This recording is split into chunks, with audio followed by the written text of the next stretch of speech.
Salut à tous, j'espère que vous allez bien, c'est Romain et on se retrouve aujourd'hui pour parler évidemment du départ de Neymar. Here we go de Fabrizio Romano à midi, il a passé ses tests médicaux aujourd'hui, bien sûr on attend les résultats mais normalement il devrait être un joueur d'Al Hilal dans les prochaines heures, c'est même plus une question de jour et forcément vu comment ce transfert a secoué notre histoire récente et je dirais même celle de la Ligue 1, vu comment ces 6 saisons ont été riches en émotion, je ne vois pas comment on ne se poserait pas pour faire un petit récap, évidemment, qui sera le sujet de cette vidéo. Alors installez-vous, c'est parti. Avant que la vidéo commence, petit placement de produit pour le site ZoFoot qui vous propose des répliques non officielles mais d'excellente qualité de tous vos maillots préférés, beaucoup d'équipes représentées, sélection nationale aussi, avec des badges, écussons et flocages d'excellente qualité comme les coutures. Vous pouvez personnaliser tout ça au moment de votre commande avec 10% de réduction. N'hésitez pas à utiliser le code qui est dans la description, tout comme le lien vers la boutique et les détails de la promotion en cours. Vous avez un ou plusieurs maillots offerts en fonction du montant de votre panier. Le maillot est à indiquer au moment du paiement dans la page de commentaires. Et pour la livraison, sachez qu'il vous faudra entre 15 jours et 3 semaines grand maximum pour recevoir votre commande. Voilà, merci à eux, c'est eux qui régalent. Bon alors, comme je le disais en intro, l'opération est bouclée, mais le transfert repose encore sur les tests médicaux de Neymar, surtout au vu de son état physique, le fait qu'il n'ait pas joué de match officiel depuis 6 mois. Aussi, en Arabie Saoudite, pas Al Hilal, mais Al Nasser n'ont pas hésité à annuler le transfert d'Hakim Ziyech plus tôt dans le mercato pour des problèmes de visite médicale justement, même si bien sûr vous me direz, Ziyech c'est pas Neymar quand tu recrutes le Brésilien, il y a la dimension marketing, le personnage et l'influence que tu t'offres, donc son départ semble acté à 95-99%. Pour le PSG, la plus grande, la plus belle nouvelle, c'est évidemment le montant que tu encaisses. Il varie selon les médias, mais en fixe, on est autour des 80-90 millions, avec des bonus facilement atteignables qui peuvent aller jusqu'à 120, et dans certains médias, on a vu 140, avec d'autres bonus plus difficile à atteindre. Ce qui est quand même une très belle opération, on va pas se mentir, aucun club européen n'aurait proposé ce montant, n'aurait pris en charge le salaire de Neymar qui était le plus gros frein à un départ. Lui, son père surtout, font une très belle affaire parce qu'ils ont le contrat d'une vie bien évidemment là-bas, comme s'il n'avait pas assez amassé d'argent jusque-là. Et donc pour le PSG, bon bien sûr c'est une belle opération, on va pas se mentir. Je vous l'ai dit dans ma vidéo d'hier, le départ de Neymar fait quelque chose bien évidemment, mais pas autant que celui de Marco Verratti s'il a lieu. Pour moi, ça c'est très clair. Verratti, je veux absolument le retenir, d'autant plus après le départ de Neymar. Et puis, voilà, si tu veux donner un coup de balai à un moment donné, la révolution et tout ça, ça me semblait nécessaire. J'aurais été le PSG, bien évidemment, que 80-90 millions, j'accepte, voilà. En tant que supporter parisien, je suis content de l'opération. En tant que jeune de 19 ans qui a grandi avec Neymar Santos, Neymar Barcelone, le transfert en 2017, tous les espoirs qui ont été suscités en lui, bien évidemment, ce gamin, alors j'en suis plus un, mais je l'ai été, et Neymar a participé à notre insouciance. Ceux qui ont mon âge se reconnaissent dans ce que je dis. Évidemment, il est déçu.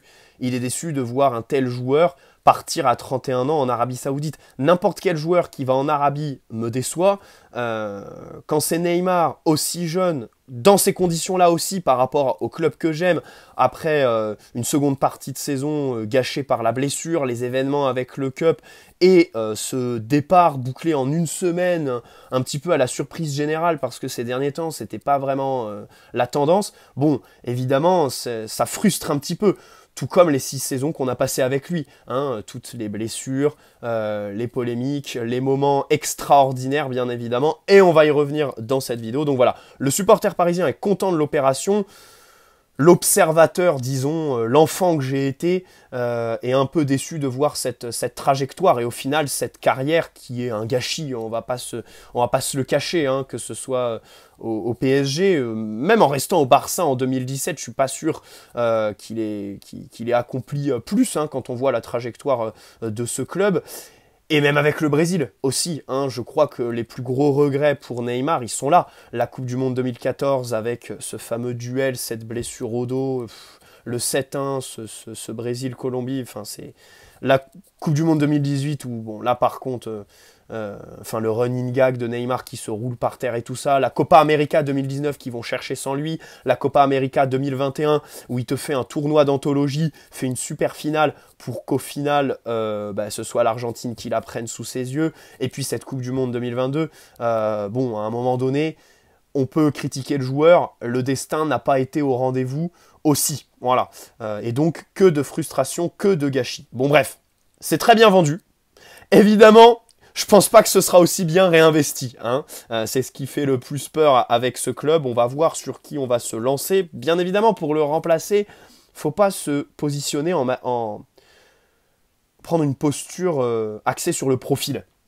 C'est-à-dire que déjà, niveau talent, personne n'a son niveau. Personne n'a le talent de Neymar quand il est au top de sa forme et tout ça. Bien sûr, c'est toute la grosse question des 6 saisons qui se sont passées au PSG. Et c'est même pas une question qui touche au PSG, c'est une question qui touche au foot actuel. Est-ce que ce sport va reproduire des artistes comme Neymar, comme Messi, comme Ronaldinho, les 3 joueurs les plus talentueux qui sont passés par la Ligue 1 bien évidemment, de toute l'histoire, c'est une évidence. Je ne sais pas si on se rend compte les ovnis que ce sont. Voilà, en matière de talent pur, tout simplement. On sait que ça fait pas tout pour une grande carrière, mais aujourd'hui, ce foot axé sur la dimension athlétique, axé aussi sur la structure des équipes, je suis pas sûr que des génies pareils, on en revoit beaucoup. Voilà. Et niveau profil, c'est-à-dire meneur de jeu excentré, c'est ce qu'est Neymar, sur son aventure au PSG. Au Barça, c'était un ailier gauche pur, machin chouette. Quand il arrive en 2017, il le reste. Mais dès 2018, le match contre Liverpool, par exemple, en phase de poule, qu'on gagne 2-1 avec le maillot Jordan blanc et une des meilleures performances de Neymar chez nous, il est déjà numéro 10, un petit peu attiré sur le côté gauche, mais demi-espace maximum, pas coller la ligne. Voilà. Ce genre de profil, Joao Félix, c'est l'exemple parfait. Aujourd'hui, c'est très difficile de leur trouver une place dans les équipes. C'est-à-dire que ce sont des mecs qui font pas assez d'efforts pour être placés en tant que relayeurs. Ou alors, si on veut le reformuler, parce que Neymar en fait des efforts, plus que Joao Félix. Mais ce que je veux dire, c'est que les efforts, courir c'est bien, courir de manière efficace, c'est mieux. Et Neymar a souvent couru. Maintenant, défendre, c'est aussi un art qu'il faut maîtriser. Et bien sûr, c'est le genre de joueurs qui ne savent pas forcément bien défendre, pas forcément appréhender bien un duel, qui arrivent un peu en retard, qui font des excès d'engagement et tout ça. En attaque, c'est le genre de joueur qui, évidemment, dans le dernier tiers, a son apport pour faire briller les partenaires, ont des petits défauts à la finition. Neymar, c'est ce qui le caractérise depuis 2020, depuis son changement d'équipementier et son passage chez Puma. Bon, ça, c'est un peu le running gag, mais Joao Félix, c'est pareil, tu vois. C'est le genre de joueur que tu peux pas forcément mettre complètement sur une aile, parce que Neymar l'a perdu, Joao Félix l'a jamais vraiment eu. Je parle évidemment de l'explosivité, voilà, la vivacité, le fait de dribbler et ensuite porter le ballon sur 30 mètres. Donc en matière de profil, on peut pas réfléchir comme ça. Voilà. Donc dans son remplaçant, il faut que ce soit quelqu'un qui renforce notre structure actuelle, c'est-à-dire ce 4-3-3, ce 3-4-3 en phase de possession de Luis Enrique, axé sur la possession. Une possession qu'il faut absolument rendre le moins stérile possible en recrutant des joueurs justement créatifs, chose d'autant plus difficile et nécessaire avec le départ de Neymar, de Verratti bien évidemment s'il a lieu. Donc, qui renforcerait notre structure aujourd'hui au vu du match contre l'Orient? Déjà des ailiers qui percutent bien évidemment, mais ils sont là, Dembélé, Mbappé, je pense qu'on va en recruter un autre, Barcola ou Randal Kolo Muani. Ça a parlé de Chiesa aujourd'hui, mais la Gazzetta dello Sport, qui est à l'origine de l'info, est une source vraiment pourrie. Donc pour moi, la priorité des priorités, c'est vraiment un milieu créatif, un milieu relayeur créatif, si possible avec une petite dimension athlétique, mais qui connaît le dernier tiers, que ce soit techniquement, voilà, en matière de percussion, de dribble, de jeu dans les petits espaces, de connexion avec ses partenaires, lancer dans la profondeur surtout, hein, parce que Mbappé il est bien gentil. Mbappé, je comprends pas du tout les rumeurs concernant le fait qu'il veuille faire partir Neymar, sachant que ce duo, c'est un des plus complémentaires de l'histoire du club. Franchement, hein, on en a forcé des duos, hein, on a essayé d'en trouver des complémentarités qui n'ont pas marché, mais celle-là les gars, celle-là, enfin, Ok, par moment, elle a été un peu forcée, et encore, j'ai l'impression qu'elle était naturelle, c'était fluide, Neymar servait Mbappé dans la profondeur, c'était une relation absolument évidente, 80% du temps en fait. Voilà. Et c'est pour ça que je comprends vraiment pas ces histoires de Mbappé qui veut faire partir Neymar, sachant que c'est le meilleur joueur en fait pour le servir tout simplement. Donc un milieu qui sait donner de la profondeur, et surtout, chose très importante, un milieu qui sait se déplacer. Un milieu qui sait se déplacer dans le dernier tiers, parce qu'on l'a vu samedi soir, le manque de déplacement, de mobilité de Warren et de Vitinha. Évidemment, dans l'effectif aujourd'hui, on a peu de milieux qui savent se déplacer dans le dernier tiers. Je vais dire un avis très clivant, hein. Je pense qu'on va m'attraper dans les commentaires, mais j'ai revu PSG Lorient, et l'entrée de Carlos Soler, les gars, elle est bonne. L'entrée de Carlos Soler, elle est bonne, parce qu'il montre à Vitinha, Warren et tout ça. Fabian, on peut l'inclure aussi là-dedans, Fabian Ruiz, hein, mais lui c'est plus parce qu'il est nonchalant un petit peu dans ses mouvements. Mais Carlos Soler leur montre ce que c'est que se déplacer dans le dernier tiers. Son appel sur la tête, alors évidemment la tête, bon, elle va au 7e ciel, elle est complètement loupée, l'enchaînement technique est raté, mais l'appel est bon. Et l'occasion de Fabian, où il tire sur le gardien, il tire là où il y a la densité, l'appel de Carlos Soler, il y a la passe de Manuel Ugarte qui est superbe, mais sans l'appel, ben il la fait pas la passe. Et c'est Carlos Soler qui le fait. Il y a peu de joueurs qui peuvent faire cet appel dans l'effectif aujourd'hui. Donc tout ça pour illustrer la nécessité d'avoir un joueur qui sait se déplacer, qui sait faire les appels, parce qu'en plus, j'ai l'impression que Gonzalo Ramos n'est pas forcément le numéro 9 qui va beaucoup bouger quand on a le ballon. J'ai l'impression qu'il se donne plus quand on perd la balle, quand on l'a pas, que lorsqu'on est en phase de construction. Donc vraiment, voilà. Et limite, Carlos Soler, pour le match contre Toulouse le week-end prochain, je me demande s'il ne faut pas le titulariser à la place de Vitinha. Parce que on a tellement la possession, tellement haut sur le terrain, que je me dis, un milieu qui sait bien se déplacer, là, c'est une urgence absolue, quoi. Même si c'est Carlos Soler. Et bon, ce que je dis, c'est... Je sais pas, en fait. J'y ai pensé cet après-midi. Faudrait que je regarde bien le match de Vitinha samedi soir. Je sais qu'il le débute bien, en fait. Il y a eu du bon, il y a eu du moins bon, et du coup, au final, c'est mitigé, c'est brouillon. Mais voilà, l'entrée de Soler m'a vraiment plu. Bon, bref, c'est une vidéo sur Neymar, je dévie sur Carlos Soler. C'est ce qu'on appelle la déchéance du PSG. Bref, pour la blague, bien évidemment. On a encore confiance en ce club. Bon, revenons sur Neymar. 6 saisons de Je t'aime, moi non plus. Évidemment, on aura tout vécu avec Neymar. Les montagnes russes émotionnelles. Des matchs où il met pas un pied devant l'autre. Des matchs où il surnage, où tu as l'impression qu'il peut faire tout ce qu'il veut. Voilà, de ses adversaires. On a tout vécu, sauf l'objectif principal, la victoire finale en Ligue des Champions.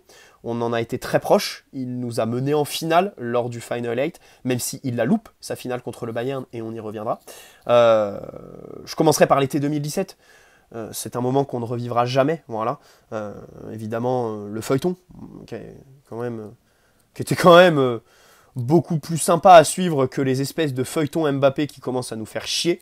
Les informations à 3h du matin pendant la tournée du Barça aux États-Unis, les histoires de primes de fidélité du Barça à verser le 1er août, et du coup le PSG qui lève la clause libératoire après. Piniza à vie, les infos de Paris United qui, lorsque Béchler, là, le journaliste brésilien qui avait l'exclu, commençait à nous dire « Oula, Neymar au PSG, peut-être que ça se fera pas. Paris United qui te dit non, Neymar sera parisien. » C'est des moments d'anthologie en fait. La présentation, la Tour Eiffel, la présentation contre Amiens, le premier match contre Guingamp, le premier match au Parc contre Toulouse, les 6 premiers mois, mais ça, c'est des moments qui... c'est une période qui a été hors du temps, et j'ai l'impression que beaucoup de supporters ne se rendent pas compte de ce qu'on a vécu, de ce que la Ligue 1, de ce que la France a vécu aussi, parce que avoir autant de caméras au stade du Roudourou, c'était complètement fou. La prestation qu'il fait contre Toulouse, son but à la fin du match, son centre tendu pour un ciseau de Layvin Kurzawa, mais bordel, c'est le multiverse. Et moi je me souviens, le match auquel j'ai assisté à cette époque-là, c'est le PSG Bordeaux début septembre, où il te met un coup franc de 30 ou 40 mètres, qui est en pleine lucarne, qui est absolument fantastique, quoi. Et le mec, pendant 6 mois, tu te dis, mais il fait ce qu'il veut. Le mec est libre, en fait. C'est le mot que je retiendrai de son passage, liberté. Dans tous les sens du terme, en fait. Quand il était au sommet de sa forme, il était libre comme l'air. Sur le terrain, il faisait ce qu'il voulait. Et quand il faisait des conneries, pareil, c'était la liberté. C'était la liberté, le mec il était au Brésil, pendant que tout le monde le critiquait, il te fait ses stories à Ibiza, au Brésil, voilà, c'est la liberté. Neymar, c'est la liberté dans un football stéréotypé. Voilà, un football où tout est maîtrisé. Évidemment, l'exemple parfait, c'est Mbappé avec son documentaire Netflix qui va arriver l'année prochaine. Qu'est-ce que j'ai hâte, les gars. Qu'est-ce que j'ai hâte. Mais j'espère qu'il le postera à la fin de la saison prochaine parce que là, elle va déjà être polluée par beaucoup d'histoires en cours de saison. Hein. Ça, je pense qu'on peut s'y préparer. Donc voilà, les 6 premiers mois, le 8-0 contre Dijon, c'est pareil, c'est complètement fou. Le 3-0 contre le Bayern. Bref. Les matchs à retenir de Neymar. Bon, alors en Ligue 1... il y en a eu, mais je parle des matchs de Ligue des Champions. Déjà, PSG-Atalanta, je pense que c'est le premier qui te vient en tête parce que c'est un contexte un peu particulier, Final 8, Covid. C'est aussi la prestation où tu te dis s'il marque en fait, où il y a un gros si. Parce que s'il réussit son face-à-face en tout début de match, s'il marque, c'est l'apothéose en fait. C'est la plus grande performance du PSG en Ligue des Champions. C'est exceptionnel. Voilà. Malheureusement, sur ce match-là, il ne marque pas, même s'il fait une passe décisive et il est intégré dans le but de la victoire de Choupo, puisqu'il fait une passe magnifique pour Mbappé, qui est lui passeur décisif. Bon bref, il a le trophée d'homme du match, il le passe à Choupo. PSG-Atalanta bien sûr. PSG-Liverpool 2018, il se blesse une semaine avant avec la sélection brésilienne. Au final, il est bien là, il marque. Voilà, il fait un match d'une justesse exceptionnelle, le leader de ton attaque. Pareil, je pense qu'il y a beaucoup de gens qui te diront le PSG Liverpool de 2018, c'est leur match préféré de Neymar au PSG, ou le meilleur match de Neymar chez nous, et je serais assez d'accord. Je pense que je vais me le refaire là, ces prochaines semaines parce que c'est complètement dingue. Il y a le PSG Bayern de 2021 aussi, le retour qu'on perd 1-0, le duel avec Lucas Hernandez. Encore une fois, il marque pas, mais en fait c'est le genre de match où tu te dis, ben voilà, marquer ne fait pas tout. Tu peux faire une prestation exceptionnelle sans planter. Voilà, parce que les actions de classe mondiale, même si sa deuxième mi-temps est peut-être un peu moins bonne que la première, le mec, la justesse technique et puis les efforts aussi, joueur d'équipe, la simplicité dans son jeu. Alors il y a PSG Dortmund de 2020, je l'ai mis, mais celui-là je le trouve un peu surcoté, dans le sens où il y a un contexte particulier autour de ce match. Bon déjà le Covid qui commençait à émerger. Le fait qu'avant le match aller, il se blesse contre Montpellier, aux côtes, le PSG le met au frigo. D'ailleurs, Neymar fait polémique puisqu'il dit publiquement qu'il n'a pas du tout aimé le traitement du club parce qu'il voulait jouer. Au match retour, alors, il y a beaucoup de blessés, il y a Mbappé qui est pas là, je crois, qui est malade, je crois, il y a Thiago Silva aussi qui est dans les tribunes. Neymar qui est leader, bien évidemment, hein, qui marque de la tête sur corner, il fait un bon match, mais pas de problème. Mais il y a un peu de déchets, et ce que je veux dire par là, c'est que dans ce match-là, il se contente de faire vraiment à l'essentiel, de jouer simple. C'est ce qu'on lui a longtemps demandé, donc d'un côté c'est bien, mais de l'autre, il n'y a pas non plus d'éclair de génie, comme sur un PSG Liverpool ou le PSG Atalanta par exemple, tu vois. Et puis en plus, il se blesse pendant le match, à l'épaule, là, il a le bandage après, même si bien sûr, il y a le but, l'expulsion de Chan qui le provoque et tout ça. Un match que je trouve parfait pour symboliser l'histoire de Neymar, c'est le PSG Naples, le Naples PSG d'octobre 2018, le 1-1 avec un but de Bernat là-bas avec le maillot Jordan noir. Re-regardez-le, beaucoup de gens l'oublient. Pour moi en fait c'est le match qui symbolise l'histoire de Neymar au PSG. Pourquoi ? Parce que la première période, c'est le Neymar des 6 premiers mois. C'est le Neymar exceptionnel qui fait ce qu'il veut sur le terrain, qui remonte les ballons, qui fait les efforts, qui lance ses coéquipiers. Mbappé d'ailleurs sur le but de Bernat, qui dribble, qui est très bon dans les petits espaces, qui provoque des fautes, fait péter les plombs chez l'adversaire. Première mi-temps exceptionnelle. Et puis en seconde, et surtout en fin de match, un Neymar qui s'embourbe un petit peu dans des dribbles à n'en plus finir, perd sa lucidité, s'excite contre l'arbitre. Ça aussi, c'est quelque chose qu'on retiendra de son passage, hein, le fait que en 6 ans, il n'ait jamais progressé là-dessus. Ce soit quelqu'un qui, même en 2021, même contre Clément Turpin en décembre dernier, s'excite, contre ses adversaires aussi, sort un petit peu de ses matchs. Ce côté enfantin, la liberté en fait. La liberté tout simplement, voilà. Alors bien sûr, ces haters te diront, non, c'est pas de la liberté, c'est plus quelqu'un qui a jamais grandi en fait, qui est resté à ses 22 ans. Je serais à moitié d'accord avec ça, mais d'accord quand même un petit peu. Et donc ce Naples-PSG, pour moi, voilà, c'est le match qui symbolise le plus Neymar. Et le match sous-coté pour moi, c'est Manchester-PSG en 2020. Match à l'extérieur à Old Trafford, que tu gagnes 3-1, avec un doublé de Neymar, notamment le deuxième but, enfin le troisième pour nous, mais le deuxième pour lui, magnifique, où il fait une sortie de balle fantastique, il dribble 2-3 joueurs, il fait une superbe ouverture, et puis il est à la conclusion, à l'autre bout du terrain. C'est un peu un paradoxe en fait ce but, parce qu'il part de très très bas, alors qu'en fait sur ce match-là il joue plutôt haut. Voilà. C'est un des rares matchs où j'ai vu Neymar très haut sur le terrain en tant que vrai attaquant et pas milieu qui doit absolument redescendre, décrocher pour remonter les ballons parce que personne n'est capable de le faire. Mais ceci dit, très juste, fait les efforts dans un contexte très difficile aussi, nous évite l'Europa League. Hein, je ne sais pas si on se rend compte le désastre que ça aurait été. Donc voilà, le match sous-côté que je retiendrai de Neymar. Ça fait du bien aussi de reparler un peu, parce que refaites-vous ces matchs, et là je m'adresse aussi à ceux qui aujourd'hui se réjouissent de son départ, là, sont contents comme des abrutis parce que c'est l'infirmerie évidée, ça y est, on se débarrasse de sa secte. Oui, bien sûr, on se débarrasse des mecs qui l'idolâtrent, mais de l'autre côté, les gars, chacun fait ce qu'il veut, quoi. On s'en branle que les mecs soient fans de joueurs et pas du club, quoi.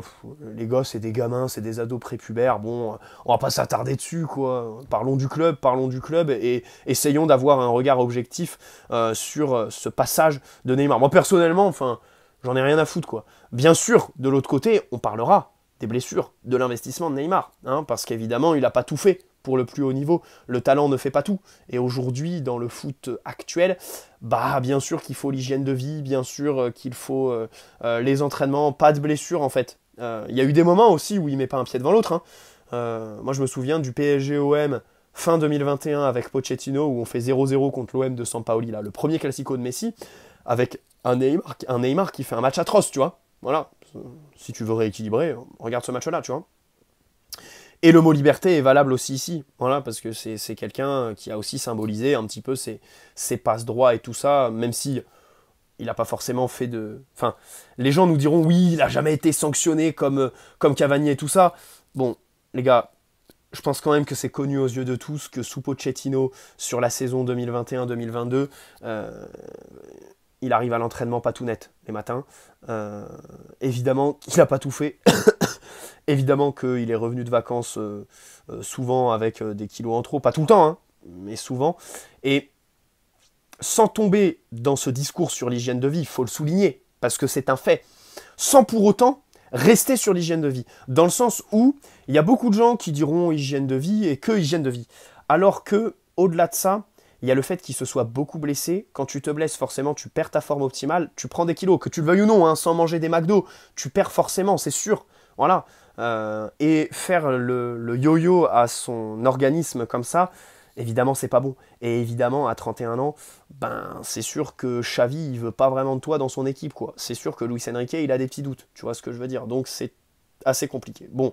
Et aussi, parlons du contexte qu'il n'a pas eu, son traitement par les arbitres, hein, bien sûr, par les médias, voilà, les supporters aussi pour cette saison, le club aussi, hein, qui le pousse à jouer sous infiltration cet hiver, ça c'est important aussi à signaler, et qui globalement n'a jamais réussi à composer un effectif équilibré au point de pouvoir faire revenir Neymar dans des conditions sereines de rétablissement, c'est-à-dire que sur les matchs que j'ai listés tout à l'heure, par exemple PSG-Liverpool, il se blesse une semaine avant et il est titulaire, tu vois, tu pousses sur l'organisme. PSG-Dortmund, pareil, tu pousses sur l'organisme parce que tu n'as personne d'autre dans ton effectif est mal construit, il y a un gap entre tes titulaires et tes remplaçants qui est bien trop grand, bien évidemment. Donc le contexte, l'effectif équilibré, ça n'a pas été trop ça. Ça a provoqué, je pense, tout ça, une lassitude chez le joueur, que je peux comprendre aussi, hein, voilà. D'ailleurs, en parlant de lassitude, au-delà du cup et tout ça, qui dans le vestiaire aujourd'hui a des affinités avec lui? À part Marco Verratti qui est aussi en instance de départ. Di Maria est parti, Messi pareil. D'ailleurs, Messi, je pense qu'il a eu une influence sur les volontés de départ de Neymar et Verratti cet été. On parle de Mbappé, mais j'ai l'impression que Messi a aussi discuté avec Neymar et Verratti. Paredes qui part pour 2,5 millions à la Roma, là, c'est fait à l'instant. Paredes, grand ami de Neymar, bien évidemment. Voilà, tous ces mecs-là sont partis. Aujourd'hui, il a juste Marquinhos qui lui a juste coûté sa Coupe du Monde. Bon, bref, avec ce penalty loupé, qui lui a coûté aussi bon, le match contre le Real, hein, parce que vraiment, c'est vrai que. Ce que je veux dire par là, c'est que bon, Marquinhos loupe son penalty en Coupe du Monde. Neymar est abruti de vouloir tirer le dernier penalty plutôt que de prendre le premier pour maximiser les chances de qualification. Là-dessus, pas de problème. Par contre, pour PSG Real, ce que je veux dire, c'est que Marquinhos fait clairement une passe décisive pour Benzema sur le dernier but. Et derrière, médiatiquement, c'est Neymar et Messi qui prennent, quoi. Ce que je veux dire par là, voilà, c'est vraiment le traitement médiatique qui a eu lieu derrière. Bon, bref.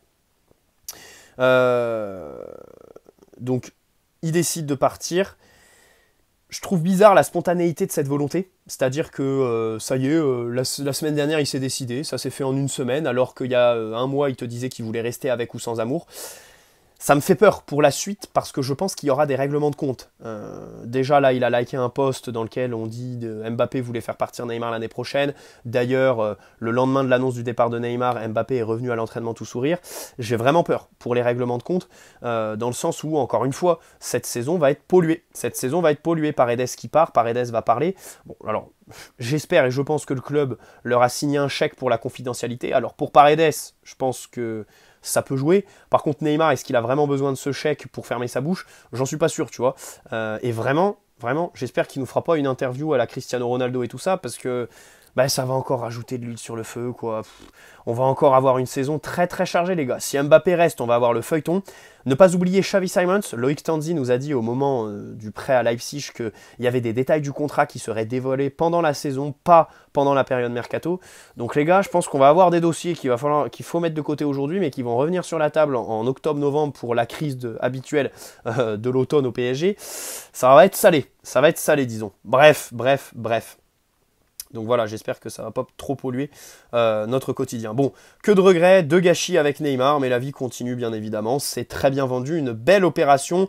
On lui souhaite bon vent dans sa carrière. Neymar paille, on lui en veut d'avoir envoyé son fils là-bas parce que ça gâche un peu sa carrière. Même si de l'autre côté, sans Neymar paille, je pense que Neymar Junior ne vient pas à l'été 2017. Bref. Papier de l'équipe, Mbappé aurait dit que Neymar, Verratti n'ont plus leur place dans l'effectif du PSG l'année dernière. Alors ça me paraît gros que Mbappé ait demandé le départ de Neymar. Franchement, là-dessus, j'ai quand même envie d'avoir le bon soupçon. Ça me paraît énorme que Mbappé demande le départ de quelconque joueur, en fait. Parce que si c'est vrai, c'est ahurissant. C'est ahurissant. Par contre, ce dont je suis persuadé depuis le début, c'est que le club lui a promis. Le club, à son initiative, a promis à Mbappé de faire partir Neymar dans le cadre de sa prolongation. Bref, et du coup Mbappé a remis ça sur les promesses non tenues et pas une demande explicite de sa part. Bref, bonne soirée à tous, il y a trop de choses à dire, on y reviendra dans une prochaine vidéo. Ciao les amis, prenez soin de vous et likez la vidéo si elle vous a plu. Ciao, bon bref, j'ai répété, je suis fatigué.